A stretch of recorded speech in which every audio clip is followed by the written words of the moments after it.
जिनको भी नोट करना हो वो अपने कॉपी में वीडियो को रोक करके नोट कर सकते हैं। नेक्स्ट मैं बताने जा रहा हूँ ऑब्जेक्ट।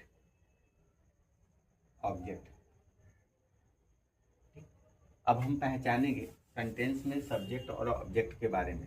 जैसे एक छोटा सा सेंटेंस लेते हैं, मोहन क्रिकेट खेल रहा है। हमें पहचानना होगा इसमें कौन सब्जेक्ट है, कौन हेल्पिंग वर्ब है या कौन मेन वर्ब है।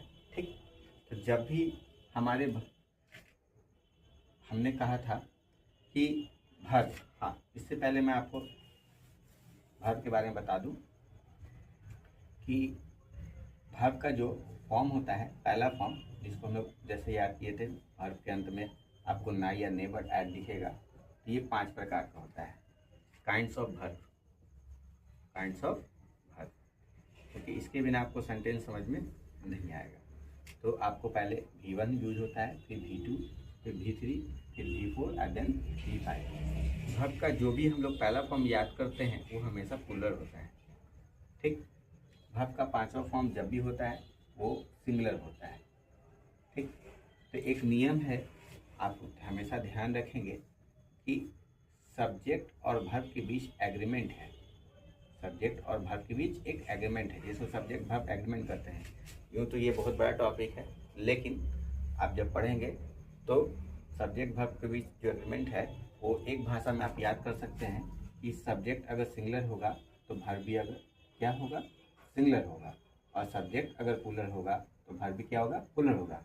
इट मीन्स अभी हम जो यहाँ लिखने जाएंगे, जो वर्ब का पहला फॉर्म होगा वो प्लूरल होगा, यानी ये प्लूरल अगर वर्ब हो गया तो सब्जेक्ट भी आपका कैसा होना चाहिए, प्लूरल।